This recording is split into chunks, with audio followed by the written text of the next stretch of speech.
Ben ritrovati. Se abbiamo sviluppato delle buone radici e un buon equilibrio, ora siamo in grado di camminare. Per camminare ci sono diversi sistemi, ne illustreremo 3 di base, cioè il passo stabile, il passo invece che evidenzia la mobilità e il passo sciolto e fluido. Sono 3 passi che si sviluppano uno dopo l'altro. Nella nostra scuola si lavorano tutti e 3 ed è fondamentale impararli. Iniziamo col primo. Da questa posizione allargo, appoggio, sento la stabilità centrale, mi giro leggermente sulla diagonale e affondo il peso con il 60% del peso sulla gamba dietro e il 40% sulla gamba avanti. Sono fondamentalmente al centro. Le 2 ginocchia si flettono sulla linea dei piedi. Da questa posizione sono stabile e posso resistere più facilmente a una spinta o a una trazione. Quindi sposto tutto il peso avanti, avvicino il piede e sono di nuovo frontale. A questo punto mi giro leggermente sulla diagonale e affondo il peso su quest'altra gamba. 1, 2. Ogni volta che affondo il peso, affondo il respiro, scendo, la sensazione di portare verso il basso e di alleggerire la parte alta del corpo. 1, 2. Datevi il tempo ogni volta di percepire i vostri allineamenti, di sentire se il corpo è stabile o è in squilibrio.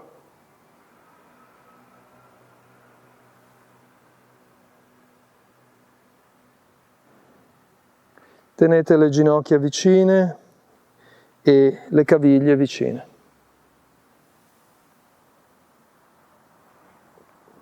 Quindi indietro. Stessa cosa. Avvicino, mi fermo. Se il problema è la stabilità posso appoggiare l'avampiede. Se riesco a farlo senza appoggio meglio. Poi indietro. 1. 2, 1, 2,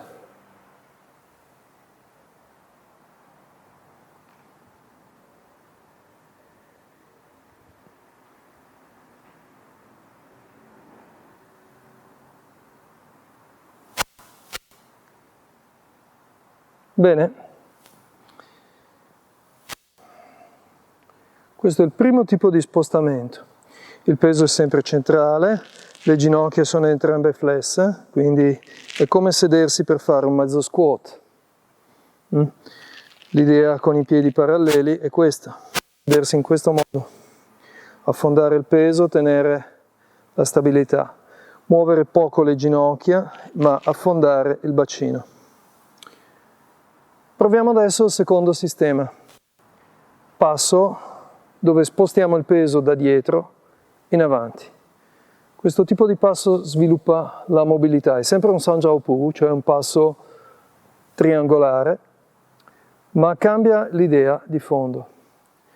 Continuo a collegarmi con lo sguardo a un punto davanti, allargo le braccia, mi siedo sulla gamba, avvicino.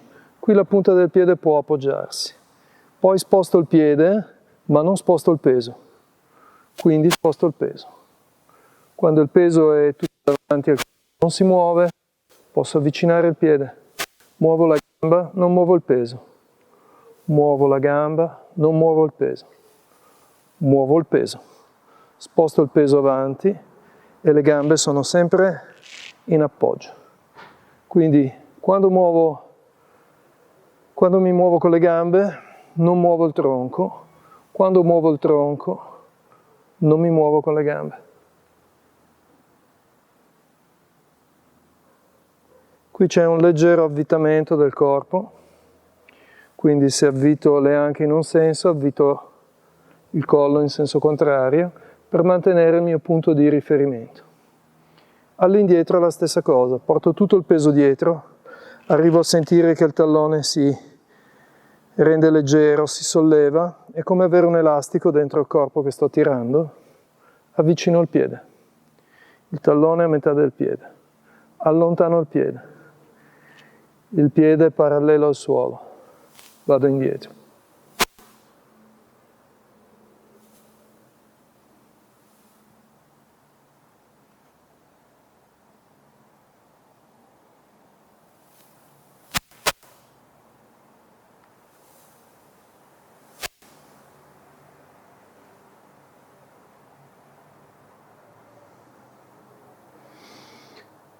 Mentre il primo passo sviluppa stabilità, il secondo passo sviluppa mobilità, agilità. Chiaramente il passo all'inizio è lento, si deve dare l'accento ad ogni punto di sospensione, quindi è in 3 tempi in questo caso. Il movimento della gamba è semicircolare. Poi via via diventa più fluido, può diventare un passo continuo. Quando il passo diventa continuo, si arriva alla terza fase del movimento. Fare con le mani davanti, con le mani aperte, tenendo ogni posizione. Quindi questo passo. 1, 2. 1, 2. Lo sguardo sempre davanti. È come se io continuassi a indicare un punto e mi sposto dall'asse centrale, da un punto all'altro.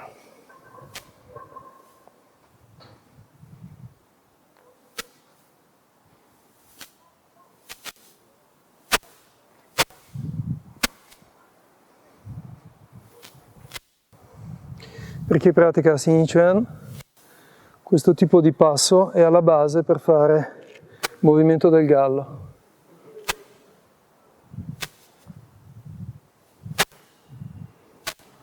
Che vedremo in un altro video. Buon allenamento!